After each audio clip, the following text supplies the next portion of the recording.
Hello, good evening बेटा।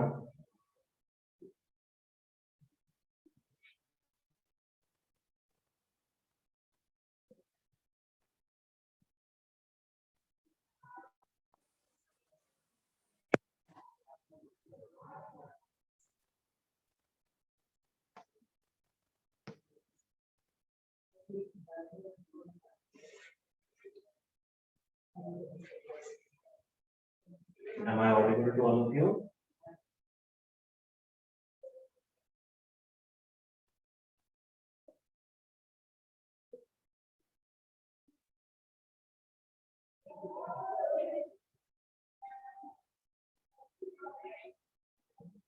Am I audible to all of you, beta? Yes, sir. Okay. Okay.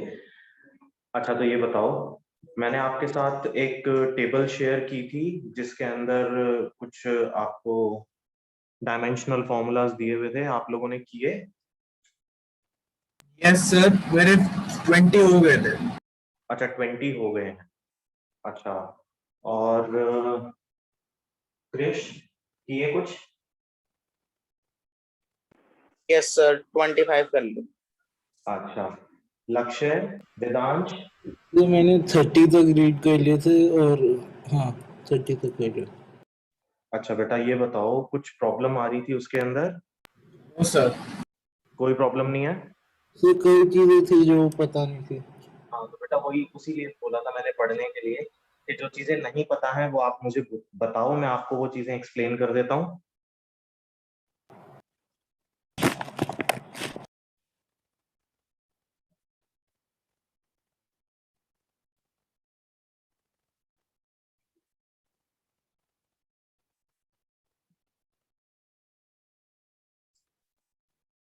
बताओ कौन कौन से टर्म्स थे जो नहीं आते, वो मैं एक्सप्लेन कर देता हूँ बेटा।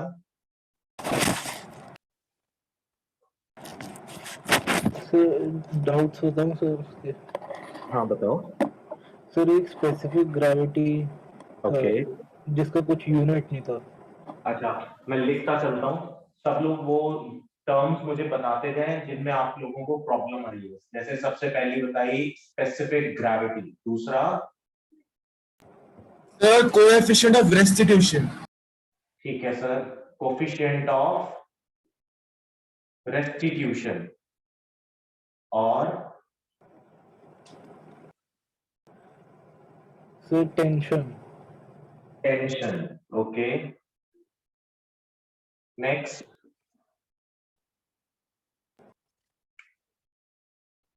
मॉड्यूलस ऑफ इलास्टिसिटी सबको समझ में आ गया था? Yes sir. सर एक बार सर वेट का ही बता देना। किसका? सर वेट का। वेट? वेट बोल रहे हो बेटा?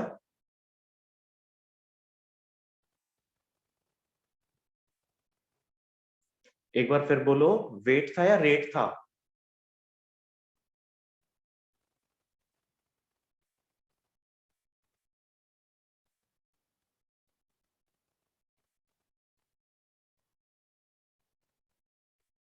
बेटा आपकी आवाज नहीं आ रही मुझे।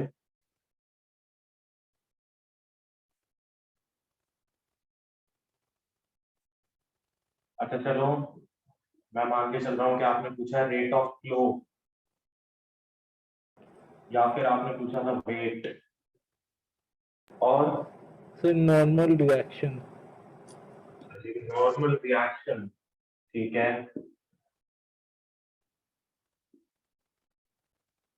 और कुछ? तो gravity field strength. Gravitational field strength? Yes sir.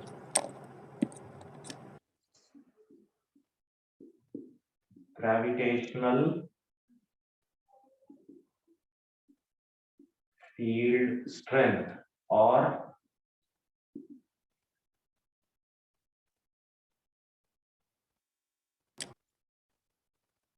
और बताओ बेटा।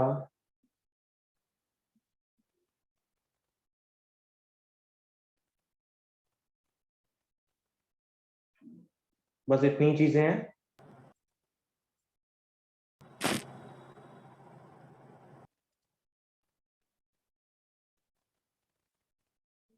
अच्छा चलो, मैं मानता हूं कि इतनी चीजें हैं। एक दो चीजें मैं अपनी तरफ से भी ऐड कर लेता हूं, ठीक है। आई होप कि आप लोगों को क्लियर हो गया होगा what is torque, what is angular velocity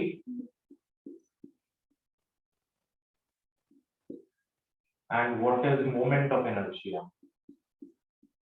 ये सब चीजें क्लियर हो गई थी। Yes, sir. चलो ठीक है, तो हम यहाँ पर ये कुछ चीजें हैं जिनका अभी हम लोग डिस्कशन कर लेते हैं।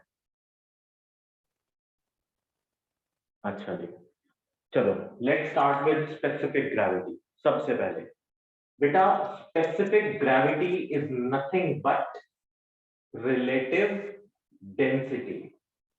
स्पेसिफिक ग्रेविटी को क्या बोल सकते हैं? Relative density, and is defined as the density of a substance upon density of water। हम जब भी कभी किसी चीज की डेंसिटी फाइंड आउट करने की कोशिश करते हैं या डेंसिटी निकालने की कोशिश करते हैं, तो वो डेंसिटी हमेशा हम एक स्टैंडर्ड के साथ कंपेयर करते हैं, and that standard is nothing but the density of water. ठीक है। Yes, sir.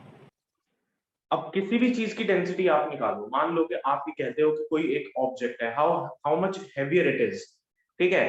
तो हमेशा हम किसी ना किसी चीज के साथ उसका कंपैरिजन करेंगे, तभी हम बताएंगे whether it is heavier that heavier with respect to that body और it is lighter with respect to that body.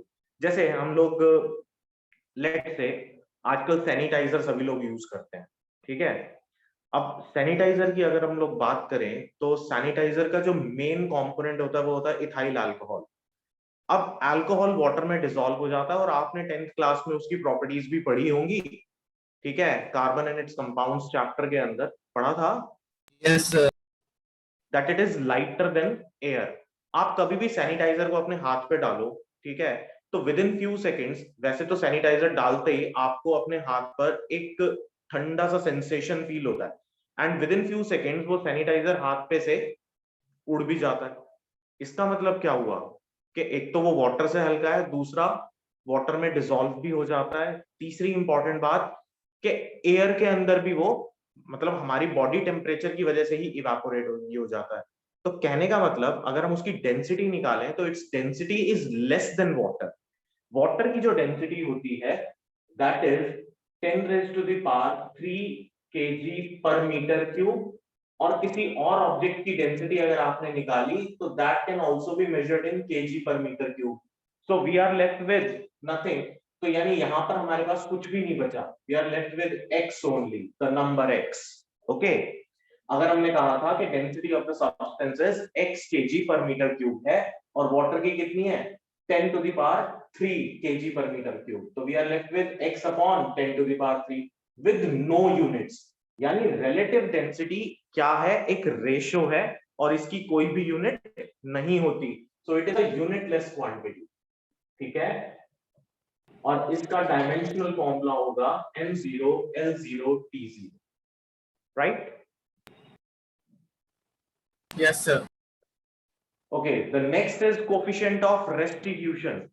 coefficient of restitution is again, देखो अगर हम लोग दो बॉडीज की बात करें, that two bodies are approaching each other.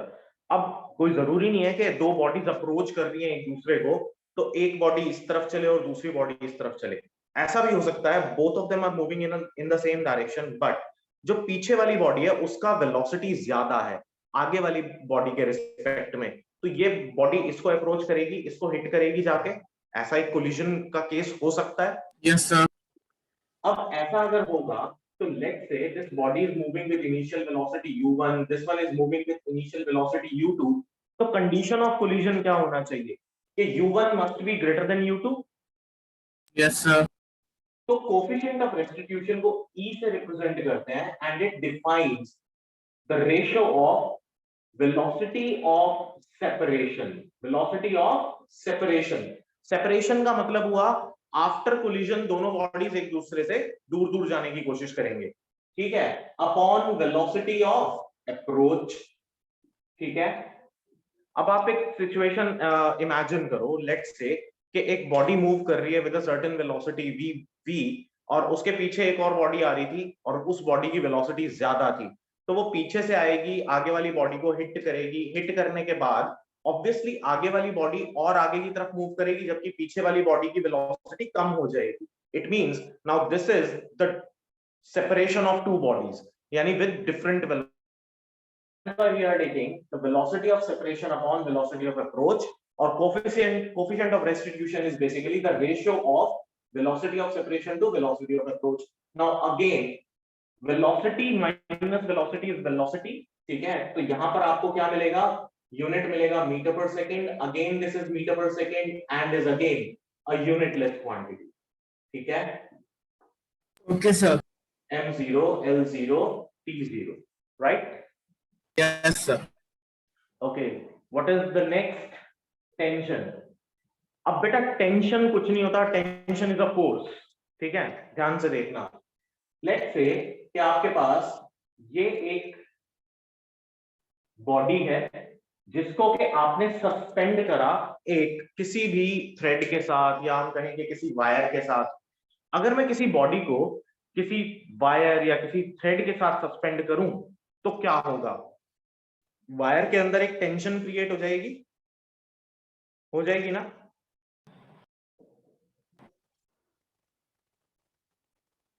अच्छा यहां देखो, ये वायर कैसे है, अभी ये वायर कुछ मतलब इसके अंदर एक एक्सटेंशन नहीं है, ये स्लैंग है ना। Yes, sir. अगर बेटा इस वायर से मैं इस ऑब्जेक्ट को सस्पेंड कर दूं लाइक दिस, तो अब इस वायर के अंदर क्या क्रिएट हो गया, एक टेंशन क्रिएट हो गया, ठीक है। And this tension is always opposite to the weight of the body. Weight हमेशा बॉडी का किस तरफ जाता है, towards the earth, okay, towards the centre of the earth, and tension moves against the direction of the weight. तो इस तरह से अगर देखा जाए तो वेट बॉडी का गया mg नीचे, टेंशन ऊपर, तो tension is nothing but mg क्या होता है, फोर्स, यानी मास इनटू एक्सेलरेशन। तो आपके पास जो डायमेंशंस होंगी वो किसकी आएंगी, फोर्स की। अब आप देखो यहाँ पर मास को किस में मेजर कर सकते हैं, केजीज में। एक्सेलरेशन ड्यू टू ग्रेविटी की यूनिट क्या थी, metre per second square. So this is mlt -2, ठीक है।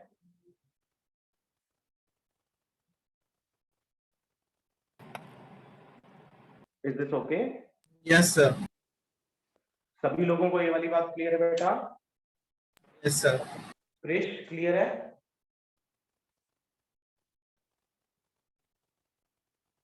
कुणाल? Yes, sir. कुणाल, लक्ष्य, Vedansh? Yes, sir. Yes sir. ठीक है बेटा। अच्छा, नेक्स्ट है रेट ऑफ फ्लो। जिसने पूछा था बेटा, रेट ऑफ फ्लो पूछा था आपने या कुछ और पूछा था?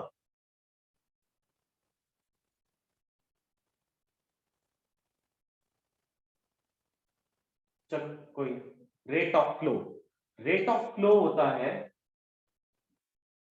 Volume upon time. यानी अगर बेटा हमारे पास लेट्स से एक पाइप है और इस पाइप का cross section area is something a और पाइप की लेंथ l है अगर हमारे पास, और हम कहते हैं कि इसके थ्रू कुछ water is flowing and the water is gushing out of this cross section area, तो रेट ऑफ फ्लो को हम रिप्रेजेंट करेंगे that the volume of water leaving the surface area और the cross section area per unit time, ठीक है। So this is volume upon time. तो volume upon time, अब जैसे हम कहते हैं कि अगर मैं पाइप का क्रॉस सेक्शन एरिया आगे से उंगली लगा के कम कर दूं तो प्रेशर बढ़ जाता है ना, वेलोसिटी बढ़ जाती है ना वाटर की। Yes, sir.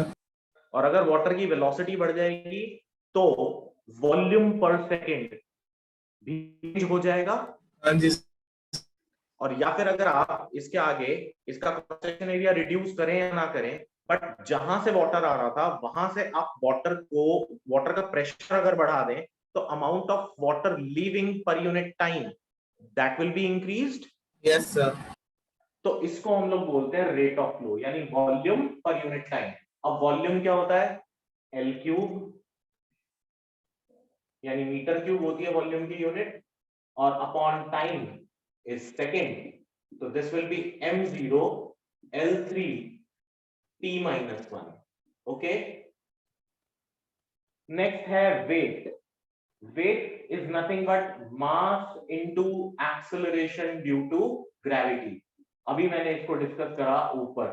तो वेट को बेटा आप mg लिख सकते हो, this is nothing but a force. ठीक है, अच्छा आप वेट को डिफाइन कैसे करते हो? What is weight? What is the difference between mass and wait?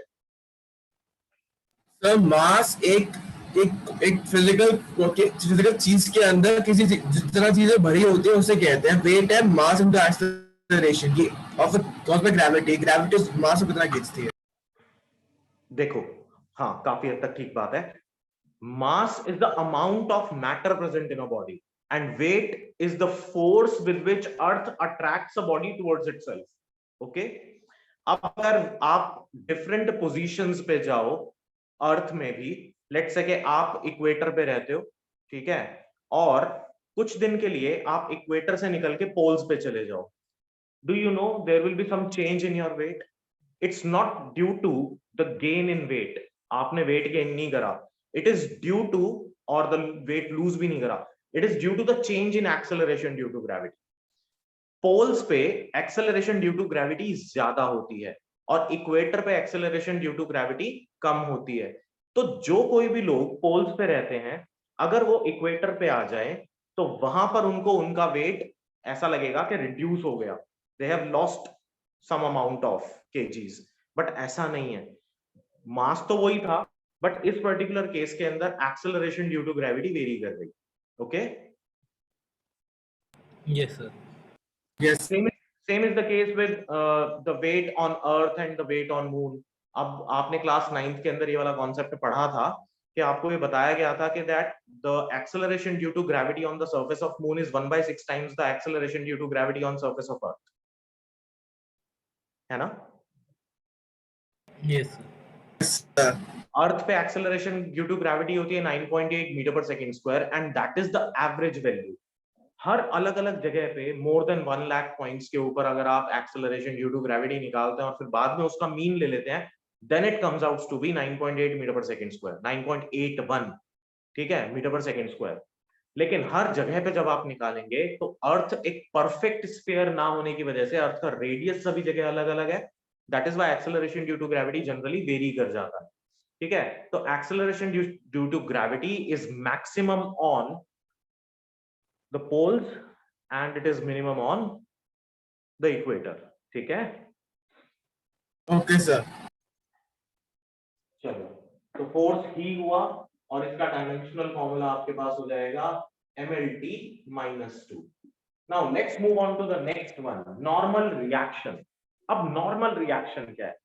Normal reaction is again, जैसे अब ये टेंशन की हमने बात की थी, तो टेंशन एक तरीके से वेट का नॉर्मल रिएक्शन है, which is acting normally. Normally means perpendicularly. Okay, यहाँ नॉर्मल का मतलब कुछ और नहीं है, नॉर्मल का मतलब है परपेंडिकुलर। आप क्लास 10th में परपेंडिकुलर को परपेंडिकुलर ही कहते थे, बट अब आदत डाल लो कि परपेंडिकुलर को बहुत सब जगह पे नॉर्मल ही बोला जाएगा। So normal defines the direction. Okay, Yes, sir. Normal defines the direction. तो नॉर्मल रिएक्शन क्या होगा? फोर्स ही होगा एक तरीके से। अब ये जरूरी नहीं होता कि अब वैसे तो फोर्स का ही नॉर्मल रिएक्शन लेते हैं हर जगह पर। आप मान लो कि लेट्स से कि अगर आपके पास ये एक टेबल रखी हुई है, ठीक है, और इस टेबल के ऊपर आप खड़े हो, ठीक है, तो आपका वेट तो बेटा जाएगा डाउनवर्ड्स mg, लेकिन normal reaction is the force, equal and opposite force applied by this surface, और ये कहां लगेगा? हमेशा perpendicular to the surface and opposite to the weight। तो normal reaction is again what? Weight क्या है? फोर्स की डायमेंशनल फॉर्मूला mlt-2, ठीक है। यस नेक्स्ट आ जाओ ग्रेविटेशनल फील्ड सर स्ट्रेंथ पे। व्हाट इज सर ग्रेविटेशनल इसके अंदर फील्ड स्ट्रेंथ? हाँ जी, सर इसके अंदर वो परपेंडिकुलर थोड़ी है जो नॉर्मल रिएक्शन है इसके अंदर जो फिगर में तो नॉर्मल रिएक्शन परपेंडिकुलर है बेटा। मैंने बोला नॉर्मल रिएक्शन किसके परपेंडिकुलर होता है? सरफेस के परपेंडिकुलर होता है। देखो यस सर ये ऑब्जेक्ट यहाँ पर खड़ा हुआ है, तो अगर ये ऑब्जेक्ट यहाँ पर पड़ा हुआ है तो इसका वेट डाउनवर्ड्स जा रहा है towards the surface of the अर्थ। लेकिन इस वाले सरफेस में नॉर्मल लगाया ना ऐसे, अगर मैं आपको ये सरफेस इंक्लाइंड सरफेस दे दूं, लेट्स से कि देखो ये रहा, ठीक है, ये इस एंगल के ऊपर इंक्लाइंड है। अगर एक ऑब्जेक्ट यहाँ पड़ा हुआ है तो इसका वेट कहाँ जाएगा? यहाँ पर, इस वाले सरफेस के परपेंडिकुलर। तो नॉर्मल रिएक्शन कहाँ जाएगा? जिस सरफेस के ऊपर ऑब्जेक्ट पड़ा होता है उसके परपेंडिकुलर, ठीक है। यस सर अभी क्लियर हो गया नॉर्मल रिएक्शन? यस सर बेटा सरफेस फोर्स लगाता है, ठीक है, इक्वल एंड ऑपोजिट फोर्स। अब आप एक बात समझो ना, क्या आप एयर के अंदर सस्पेंडेड रह सकते हो? नो सर नहीं। क्यों? क्योंकि ग्रेविटी पुल्स अस टुवर्ड्स इटसेल्फ, है ना, ग्रेविटी ने हमें अपनी तरफ खींच रखा है, तो इसका वेट कहां जा रहा है? नीचे की तरफ। बट अगर मुझे इसको एयर में सस्पेंड कराना है तो इक्वल एंड ऑपोजिट फोर्स मुझे अपोजिट डायरेक्शन में लगानी पड़ेगी, ठीक है। यस सर तो वो किसके परपेंडिकुलर लगेगी? इस सरफेस के परपेंडिकुलर लगेगी, ठीक है।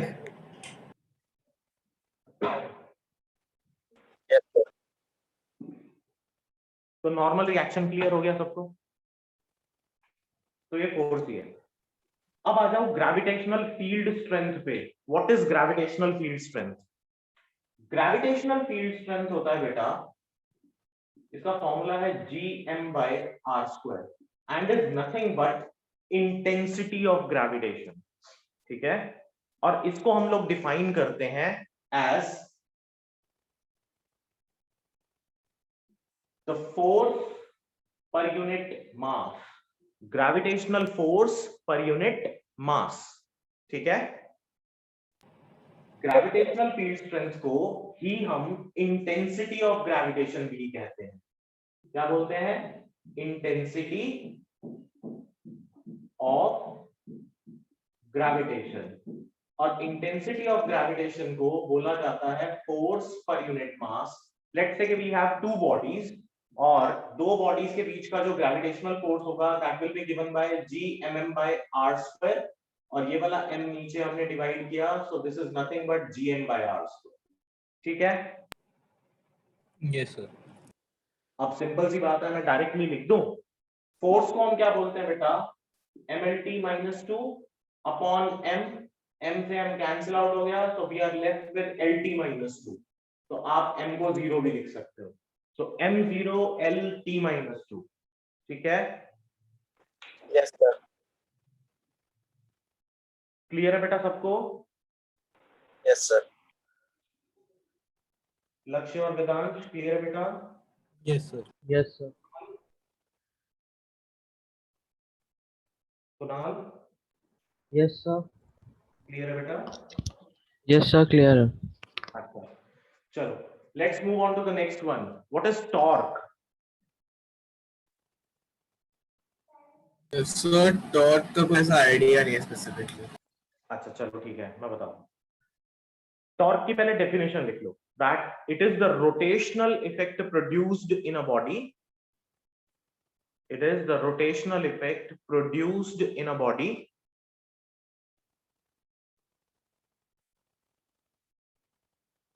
under the action of two equal and opposite forces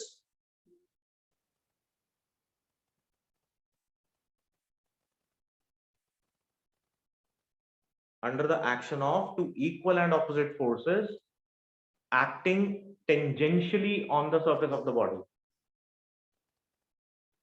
sir एक बार रिपीट करना। It is the rotational effect produced in a body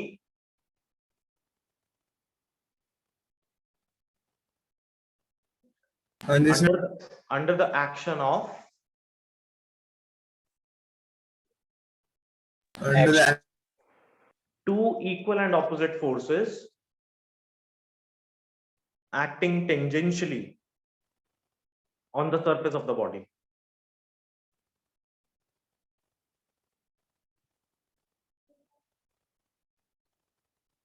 अच्छा, कोई एक एग्जांपल देखा है इसका कभी?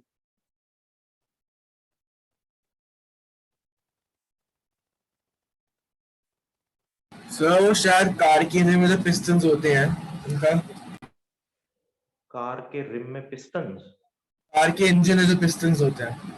अच्छा, कार के इंजन में जो पिस्टन्स होते हैं। Okay, anything else?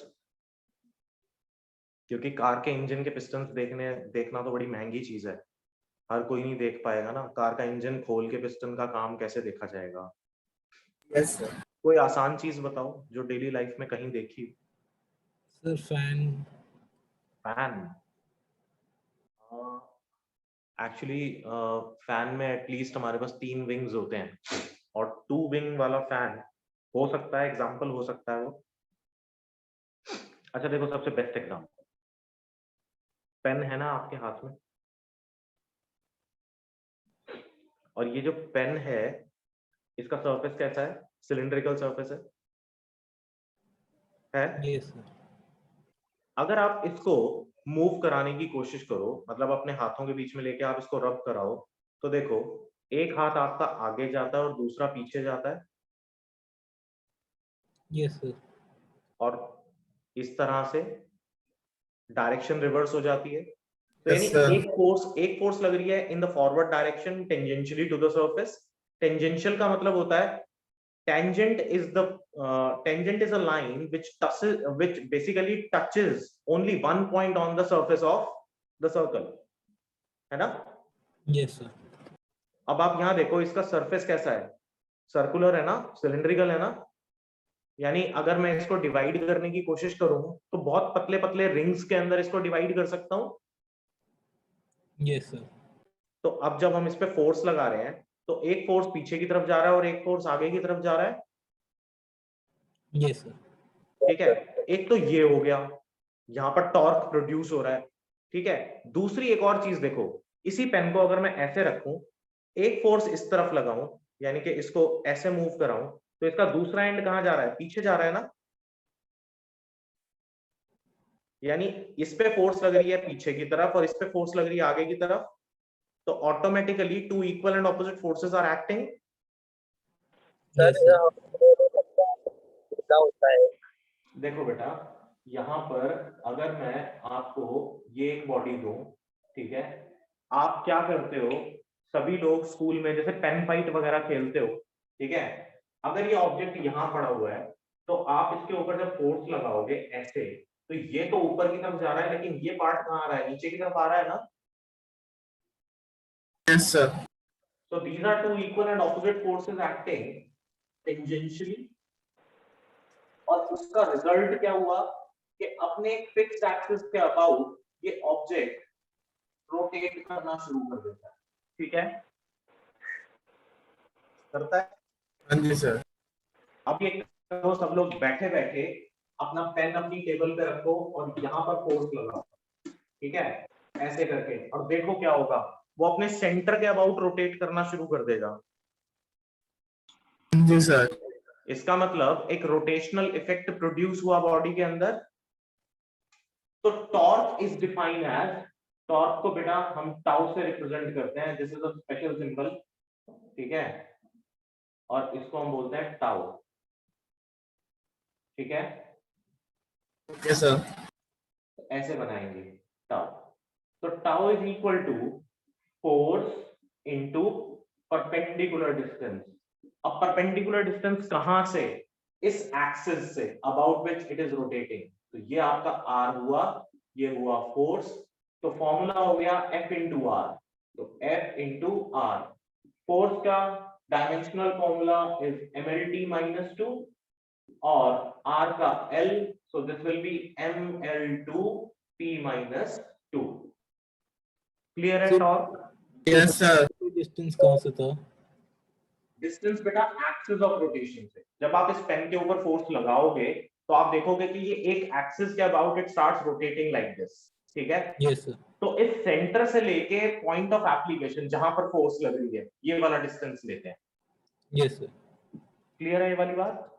Yes sir, axis of rotation से फोर्स तक के बीच का डिस्टेंस, ये परपेंडिकुलर डिस्टेंस होगा, क्योंकि फोर्स हमेशा टेंजेंशियल होगी यानी कि वो परपेंडिकुलर है किससे, रेडियस से। यस सर, तो मतलब रेडियस ही हो गया ना सर। हाँ, एक तरीके से उस सर्कुलर पाथ का रेडियस हो गया। यस सर, नेक्स्ट है angular velocity. What is angular velocity?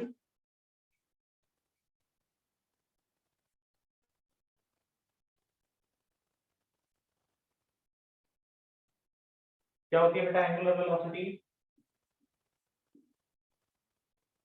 Angular velocity को हम रिप्रेजेंट करते हैं ओमेगा से, and is defined as angular displacement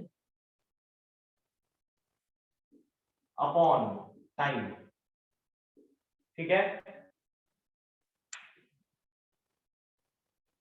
angular velocity is angular displacement upon time. Yes sir. अब इस बात को समझना कि एंगुलर डिस्प्लेसमेंट क्या है। मान लो ये एक सर्कुलर पाथ है और object initially it is placed at point A. अगर थोड़ी देर के बाद ये ऑब्जेक्ट यहां मूव करके आ गया पॉइंट बी पे, तो इसने कुछ एंगल डिस्प्लेस किया। हाँ जी सर।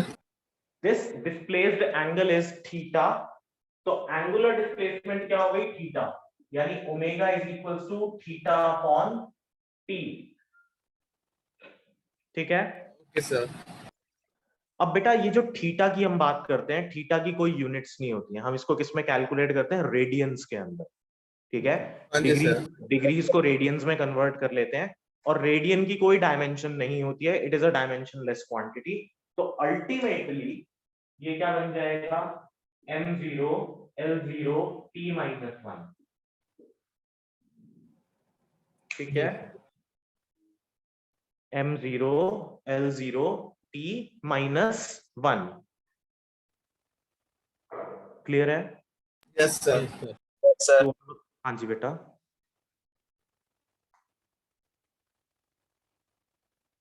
बोलो, किसी को कुछ पूछना था? सर। अच्छा, चलो नेक्स्ट है मोमेंट ऑफ इनर्शिया। अच्छा, मोमेंट ऑफ इनर्शिया को हम रिप्रेजेंट करते हैं आई से, and is equal to mass into square of the distance from axis of rotation.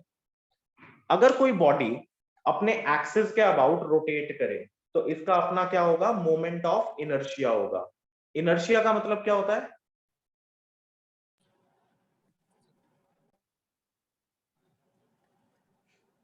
Inertia का मतलब क्या होता है बेटा?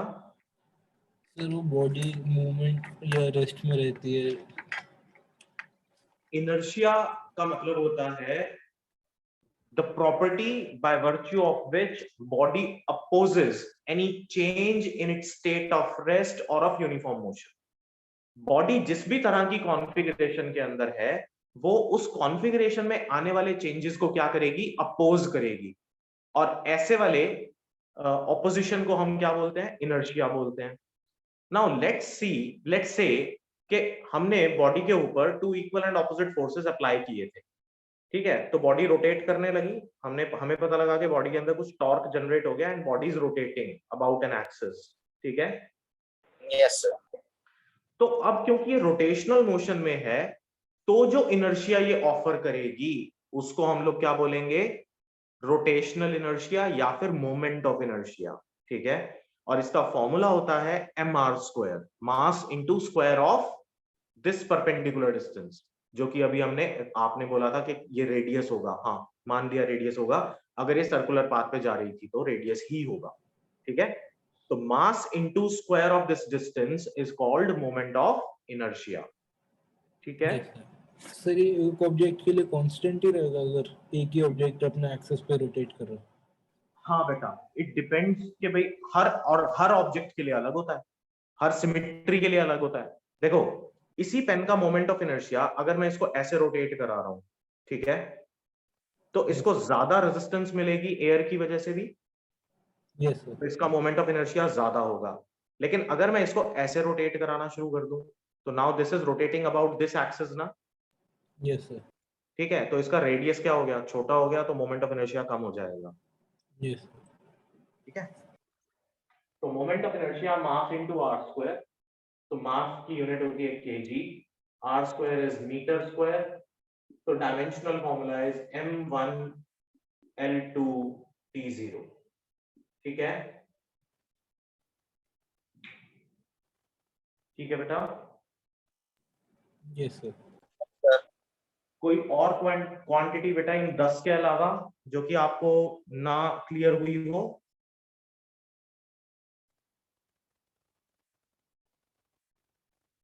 स्ट्रेन क्लियर है बेटा सबको? What is strain?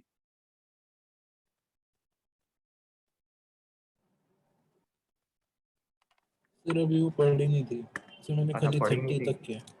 चलो कोई बात नहीं, स्ट्रेन भी डिस्कस कर लेते हैं। अच्छा, इसको कुछ नोट डाउन तो नहीं करना? इसको मिटा दूं? यस सर, आपने जो दिए हैं उसमें ऑलरेडी है। ओके, ठीक है।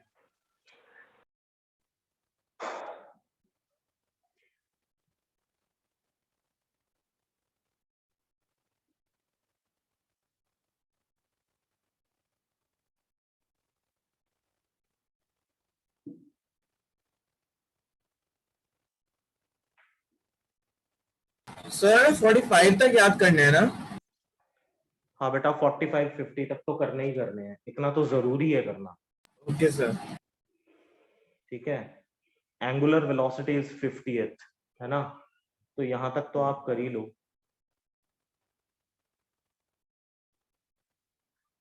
अच्छा चलो, नेक्स्ट है, मैंने बोला था strain.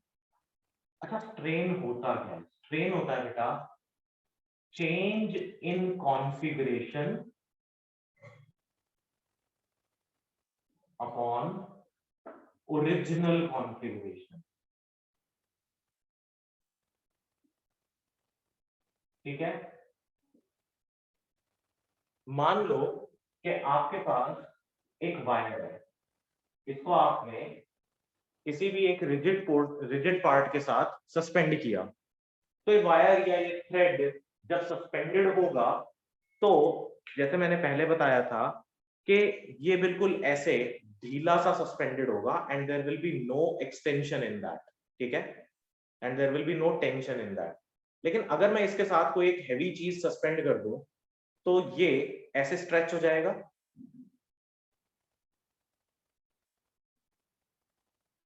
Is it clear? Yes sir. Yes, sir. ये ऐसे स्ट्रेच हो जाता है।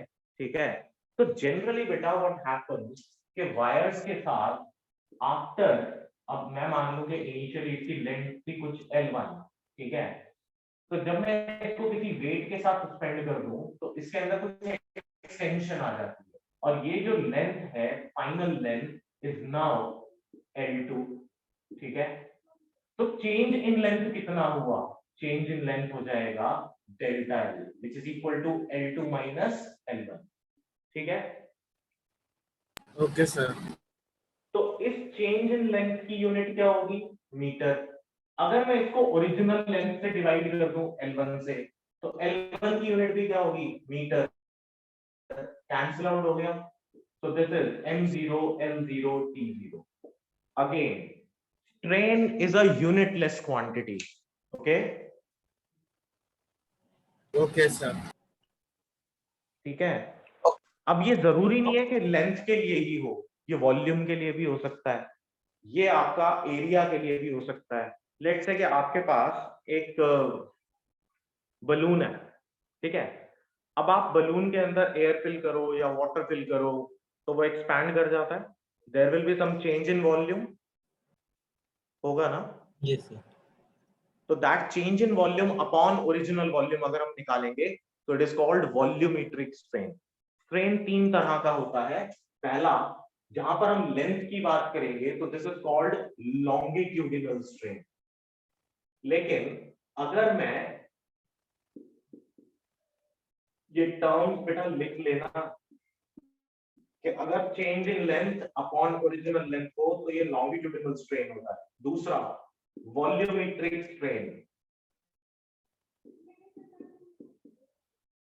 अगर change in volume upon original volume हो तो इसको हम लोग बोलते हैं वॉल्यूमेट्रिक स्ट्रेन। तीसरे तरह का स्ट्रेन होता है शेयरिंग स्ट्रेन, वो अभी आप ना समझो तो बेहतर, बट फिर भी बता दूं, शेयरिंग स्ट्रेन होता है अगेन लेंथ की टर्म में ही होता है, बट आप इसको ऐसा समझ सकते हो, लेट से कि चलो जैसे ये आपके पास एक बुक है, ठीक है, दिख रही है ये बुक? Yes sir.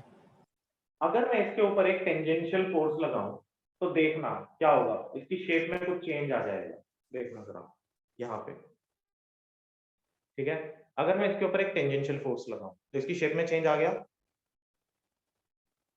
मैं यस इसको सर। छोड़ दूं तो ये वापस अपनी, देखो अभी यहां पर आप देखें अगर, तो आपको इसके साइड वाला पार्ट नजर नहीं आ रहा ना,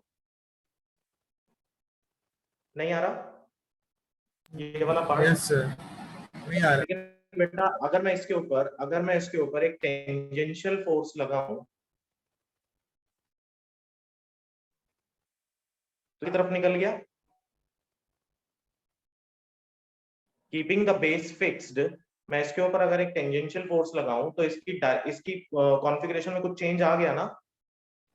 यस सर। पहले ये वाली जो लाइन थी,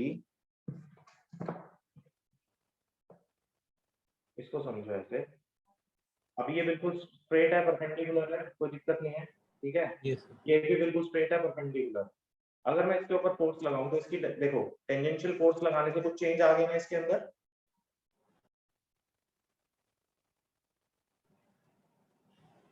ये साइड पे गिरना नहीं शुरू हो गई, पहले तो क्या था, परपेंडिकुलर था बिल्कुल, देखो अब हमने फोर्स लगाया तो ये बेंड कर गया ना एक तरफ, यस सर। तो जितने एंगल पे ये बेंड करता है वो क्या कहलाता है, शेयरिंग स्ट्रेन। और शेयरिंग स्ट्रेन जब हम एंगल की टर्म्स में लिखेंगे बेटा तो इसको लिखा जाता है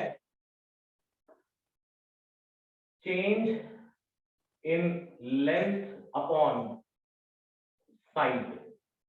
तो अल्टीमेटली वैसे इसको हम थीटा से रिप्रेजेंट करते हैं। ये कुछ इस तरह से होगा, मान लो कि एक ऑब्जेक्ट आपका ऐसा फिक्स्ड है और आपने यहाँ से टेंजेंशियल फोर्स लगाई, तो ये वाली साइड तो चली गई यहाँ पर, और there will be some change in its shape, तो ये थीटा, तो ये आपके पास चेंज इन लेंथ आया b, और साइड तो आपके पास a थी, तो this will be b by a। Again मिलेगा क्या आपको, यूनिटलेस क्वांटिटी। तो स्ट्रेन कितने तरह का, 3 तरह का होता है, ठीक है। यस। स्ट्रेन क्लियर है?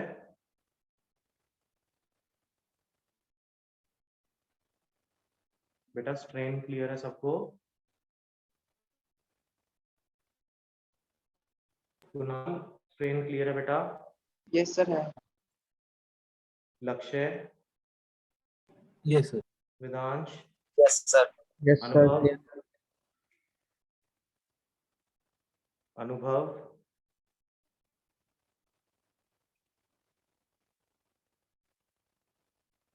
ओके, कृष्ण क्लियर है बेटा? Yes sir. अच्छा ठीक है। अच्छा नेक्स्ट एक और क्वांटिटी के बारे में बात करते हैं, और वो क्वांटिटी है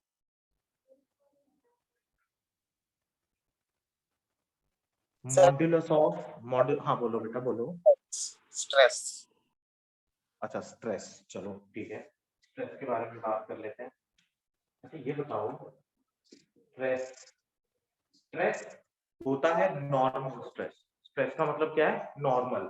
जब हमने बोला नॉर्मल स्ट्रेस और स्ट्रेस तो बात एक ही है। अब अगेन नॉर्मल का मतलब यहाँ क्या हुआ, परपेंडिकुलर, ठीक है। मान लो कि ये आपके पास एक ऑब्जेक्ट है, तो इस ऑब्जेक्ट के ऊपर जितनी हम फोर्स लगाएंगे perpendicular to its surface per unit area, perpendicular to the surface per unit area, this is called normal stress. तो इसके डायमेंशन सेम वही डायमेंशंस होंगे जो कि प्रेशर के होंगे। तो force upon area is pressure, तो stress, normal stress is force upon area, ठीक है। यहाँ नॉर्मल से मतलब क्या है, नॉर्मल से मतलब होता है परपेंडिकुलर डायरेक्शन, ठीक है। आप किसी भी सरफेस के ऊपर खड़े हो जाते हो, so you are applying normal stress. कहीं पर आप बैठ जाते हो तो भी you are applying normal stress, ठीक है। Yes sir. तो force upon area is mlt minus 2 upon l square, so this will be ml minus 1 t minus. Okay, Okay, sir. और बताओ, तो मॉड्यूलस ऑफ इलास्टिसिटी बना लेंगे। Modulus of elasticity, modulus of elasticity होता है stress upon strain. पहली तो बात, मतलब क्लियर है मॉड्यूलस ऑफ इलास्टिसिटी का? No sir. Yes sir. अच्छा देखो, मैं बताता हूँ वैसे मॉड्यूलस ऑफ इलास्टिसिटी क्या होता है। हर किसी चीज की अपनी एक एबिलिटी होती है कि वो, हम जब उसको एक डिफॉर्मिंग फोर्स लगाएंगे तो under the action of that deforming force वो ऑब्जेक्ट अपनी कॉन्फ़िगरेशन चेंज करेगा। हम ये मान के चलते हैं कि हमेशा इलास्टिसिटी के केस के अंदर बॉडी एक्सपैंड करेगी, लेट्स से कि वो एक्सपैंड कर रही है, बट जैसे ही आप वो डिफॉर्मिंग फोर्स रिमूव करोगे तो बॉडी वापस कंप्रेस होकर अपनी ओरिजिनल कॉन्फ़िगरेशन रिटेन कर लेगी ना। Yes sir. जैसे कि स्प्रिंग होता है आपके पास, अब आपके आजकल तो खैर वो स्प्रिंग वाले पेन आते नहीं है, अदरवाइज पेन्स के अंदर स्प्रिंग होता है। आप उस स्प्रिंग को ऐसे हाथ में पकड़ के हल्का सा कंप्रेस करके छोड़ोगे, तो जब आप छोड़ते हो तो वो एक्सपैंड कर जाता है और अपनी ओरिजिनल कॉन्फ़िगरेशन रिटेन कर लेता है। ये सब चीजें आप ऑब्जर्व कर सकते हो बहुत सारे केसेस के अंदर। जैसे आपके घर में सोफा सेट्स हैं, सोफा सेट्स के अंदर भी स्प्रिंग लगे हुए होते हैं। जब आप बैठते हो तो वो कंप्रेस हो जाता है, जब आप खड़े हो जाते हो तो वो वापस अपनी ओरिजिनल कॉन्फ़िगरेशन रीगेन कर लेता है। इट मींस उसका अपना कुछ मॉड्यूलस ऑफ इलास्टिसिटी है, ठीक है। हर बॉडी के साथ ये है। आपकी गाड़ियों के अंदर शॉकर्स लगे हुए हैं, शॉक एब्जॉर्बर्स हैं, उनके अंदर भी जो स्प्रिंग्स लगे हुए होते हैं उनका भी मॉड्यूलस ऑफ इलास्टिसिटी होता है। तो modulus of elasticity is nothing but stress upon strain. तो स्ट्रेस यहाँ पर कौन सा स्ट्रेस है? Normal stress, force upon area. Strain कोई भी हो सकता है, ये वॉल्यूमेट्रिक स्ट्रेन भी हो सकता है डिपेंडिंग अपॉन द सिचुएशन, ये आपका लॉन्गिट्यूडिनल स्ट्रेन भी हो सकता है डिपेंडिंग अपॉन द सिचुएशन। अब जैसे शॉक एब्जॉर्बर्स हैं, तो शॉकर्स जो होते हैं वो सिलिंड्रिकल शेप में होते हैं, तो वहां पर ऑब्वियसली वॉल्यूमेट्रिक एक्सपेंशन और कंप्रेशन होगा, ठीक है। Yes sir. अब Yes, ये sir. जो वायर्स होती हैं, वायर्स के अंदर जब एक्सपेंशन होता है तो इसका मतलब ये कैसा होगा? लॉन्गिट्यूडिनल होगा, Yes, sir. Under the certain application of force, है ना, पर यूनिट एरिया। तो स्ट्रेन तो हमें पता है कि भी एक यूनिटलेस क्वांटिटी है। हमने अभी बात की कि तीनों ही केसेस के अंदर स्ट्रेन क्या रहेगा? यूनिटलेस रहेगा। तो मॉड्यूलस ऑफ इलास्टिसिटी के डायमेंशंस कौन से होंगे? एग्जैक्टली वही होंगे जो कि प्रेशर के होते हैं। तो प्रेशर के यानी नॉर्मल स्ट्रेस के डायमेंशंस होते हैं ml-1 t-2। अब ये एक परफेक्ट एग्जांपल है, परफेक्ट एग्जांपल, कि मैंने आपको लास्ट क्लास में ये बोला था कि आप डायमेंशनल फॉर्मूला को डायरेक्टली रटेंगे नहीं, ठीक है। अब ध्यान से देखो, डायमेंशनल फॉर्मूला बेशक से स्ट्रेस, प्रेशर और मॉडुलस ऑफ इलास्टिसिटी का सेम हो, लेकिन क्वांटिटीज तो कंप्लीटली डिफरेंट है ना, मतलब ही बिल्कुल अलग है ना। प्रेशर का मतलब, हाँ जी सर यस का बस। ओके, हाँ, जो प्रेशर का मतलब होता है वो नॉर्मल स्ट्रेस और मॉडुलस ऑफ इलास्टिसिटी से अलग होता है। यानी कि ये डायमेंशनल फॉर्मूला आपका नॉर्मल स्ट्रेस का है, या यहाँ पर कहीं पर डायमेंशनल फॉर्मूला यूज किया वो मॉडुलस ऑफ इलास्टिसिटी के लिए यूज किया है, आपको ये प्रॉपर्ली जज करने में दिक्कत होगी।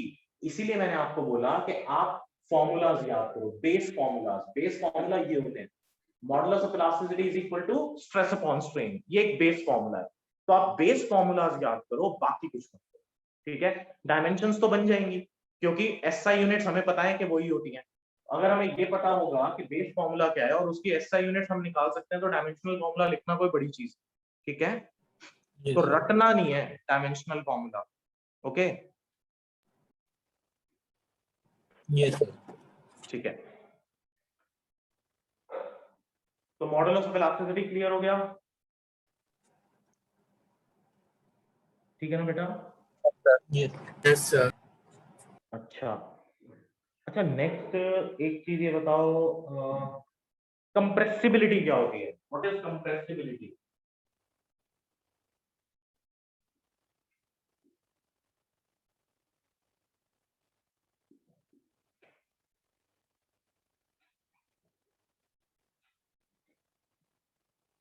है कोई आइडिया? कोई चीज कितनी ज्यादा खींच सकती है बेटा, क्या बोला? कोई चीज कितनी ज्यादा खींच सकती है, मतलब कंप्रेस हो सकती अभी देखो हमने इलास्टिसिटी की बात की, मैंने आपको बोला कि इलास्टिसिटी में जनरली हम ये मान लेते हैं कि बॉडी इज एक्सपैंडिंग, है ना? है। Yes sir. Compressibility is compression, तो होगा क्या वो इलास्टिसिटी का एक तरीके से उल्टा, ठीक है? इसीलिए कंप्रेसिबिलिटी ना नेगेटिव आती है। तो compressibility is 1 upon modulus of elasticity, तो 1 upon m1l minus 1 t minus 2। Solve कर लेंगे तो डायमेंशंस उल्टी हो जाएंगी इसकी नीचे से, ठीक है? Yes sir. भाई जो नेगेटिव वैल्यूज हैं वो ऊपर आगे पॉजिटिव हो जाएंगी ना, यस। ठीक है।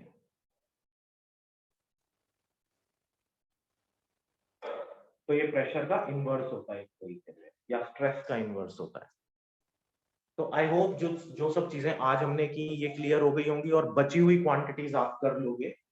तो नेक्स्ट टाइम हम 3 चीजें जो मैंने लास्ट टाइम बोली थी कि इसकी 3 एप्लीकेशंस हैं, वो एप्लीकेशन स्टार्ट करेंगे, ठीक है? So first application is how to check the correctness of a given formula, ठीक है? कि कोई फॉर्मूला हमें जो दिया हुआ है वेदर इट इज करेक्ट और नॉट, वो हम लोग नेक्स्ट क्लास में डिस्कस करेंगे। आज के जो नोट्स, आज का जो वीडियो है वो भी मैं आपके साथ शेयर कर दूंगा, ठीक है? शाम तक एक बार इसको प्रोसेसिंग करके, और आई होप कि भाई जो भी कुछ बोर्ड पे लिखा गया था तो वो आपने लिख ही लिया होगा या आप वीडियो देख के लिख लोगे, ठीक है? कोई ओके और सर। डाउट है, कोई और क्वेश्चन है बेटा इससे रिलेटेड? No sir. ठीक है बेटा, तो आज यहीं तक रखते हैं, बाकी फिर नेक्स्ट क्लास में, next class will be on Monday. Okay sir. Okay बेटा, bye sir. Bye sir. Bye बेटा, बाय।